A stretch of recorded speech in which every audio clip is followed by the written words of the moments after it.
Assalamualaikum warahmatullahi wabarakatuh. Perkenalkan, nama saya Diah Putri Septiani dari Prodi Komunikasi Penyiaran Islam kelas A, NIM 304-22017. Di sini saya akan menjelaskan tentang mind mapping yang berjudulkan Peradaban Islam pada masa Khalifah Utsman bin Affan dan Khalifah Ali bin Abi Thalib. Di sini saya juga membuat peta pikiran berjumlah 5, yaitu dari biografi, proses pengangkatan khalifah, keistimewaan, prestasi di masa khalifah, dan masa pemerintahan. Oke, saya akan jelaskan dari Utsman bin Affan biografinya. Nama lengkap Utsman bin Affan yaitu Utsman bin Affan bin Abdi Syam bin Abdi Manaf bin Quraisy al-Quraisy al-Umawi. Dilahirkan pada tahun kelima sesudah lahirnya Rasulullah. Ibunya bernama Arwa binti Quraisy bin Rabi'ah bin Habib bin Abdu Syam.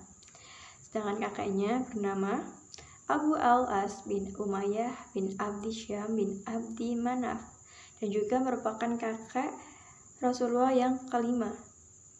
Utsman bin Affan dikenal dengan Abu Amr. Dia juga dipanggil Abu Abdullah dan Abu Laila. Nah, proses pengangkatan Khalifah Utsman bin Affan yaitu dari kepemimpinan Utsman bin Affan bermula saat beliau diangkat menjadi khalifah atas dasar musyawarah dan keputusan sidang panitia 6. Adapun keenam anggota panitia tersebut adalah Ali bin Abi Thalib, Abdurrahman bin Auf, Utsman bin Affan, Talhah bin Ubaidillah, Sa'ad bin Abi Waqqas, dan Zubair bin Awam. Utsman diangkat menjadi khalifah saat usianya 70 tahun dan menjadi khalifah tertua yang diangkat. Untuk keistimewaan Utsman bin Affan yaitu sahabat Nabi dan juga khalifah ketiga dalam Khulafa Rasyidin. Beliau dikenal sebagai pedagang kaya raya dan handal dalam bidang ekonomi, namun sangat dermawan. Banyak bantuan ekonomi yang diberikannya kepada umat Islam di awal dakwah Islam. Oke, untuk prestasi di masa Khalifah Utsman bin Affan yaitu adalah masa yang paling makmur dan juga sejahtera.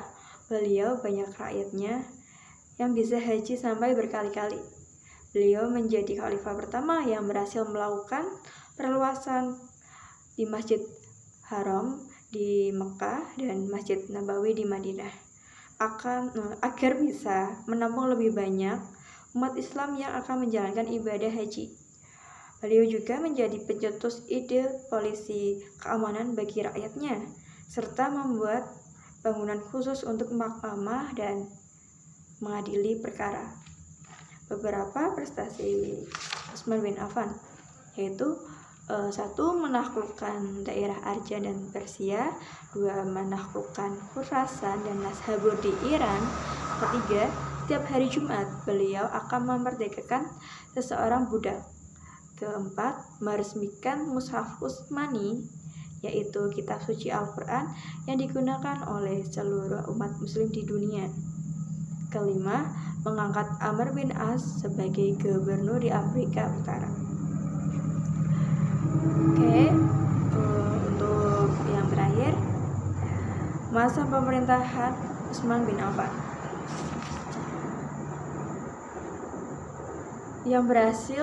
Utsman berhasil memerintah selama 13 tahun sejak 644 sampai 655 Masehi. Beliau juga merupakan sahabat karib Abu Bakar yang juga mengajaknya untuk masuk Islam. Utsman juga memiliki julukan yaitu Sunairan wal Hujaratain, yang berarti cahaya dan 2 kali hijrah. Nah, di masa Utsman bin Affan juga banyak mendatangkan keberhasilan dalam sejarah peradaban Islam. Utsman adalah khalifah ketiga yang diangkat untuk menggantikan Umar bin Khattab. Oke, saya akan menjelaskan juga tentang biografi Ali bin Abi Thalib. Ali bin Abi Thalib mempunyai nama lengkap yaitu Ali bin Abi Thalib bin Abdul Muthalib bin Hashim bin Abdul Manaf bin Luwai bin Kilab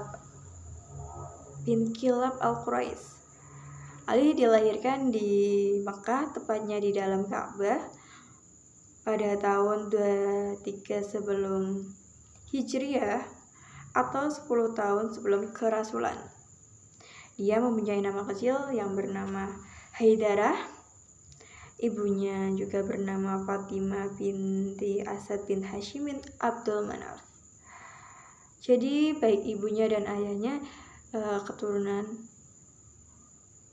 Bani Hashim. Oke. Proses pengangkatan Khalifah Ali bin Abi Thalib. Setelah Khalifah Utsman bin Affan meninggal dunia, para sahabat seperti Talhah bin Ubaidillah para sahabat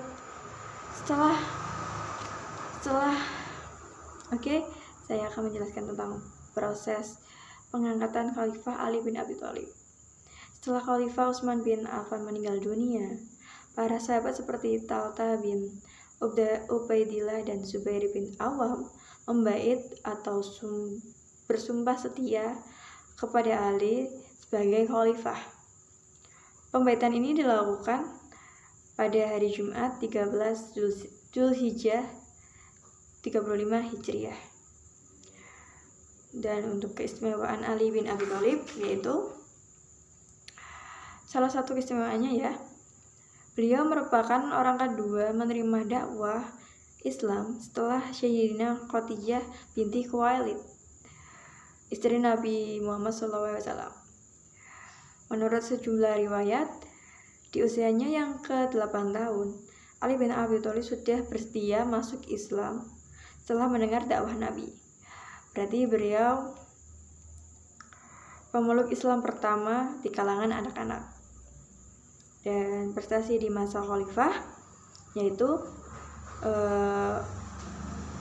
mampu mengganti penjabat yang kurang cakap saat pemerintahannya, terus membenahi keuangan negara seperti di Baitul Mal dan memajukan bidang ilmu bahasa serta bidang pembangunan. Dan untuk yang terakhir, masa pemerintahan, Ali bin Abi Thalib menjadi khalifah selama 5 tahun, yaitu dari tahun 35 Hijriah sampai beliau wafat pada tahun 40 Hijriah. Beliau meninggal karena ditikam. Oke, kurang lebihnya seperti itu penjelasan dari saya. Wassalamualaikum warahmatullahi wabarakatuh.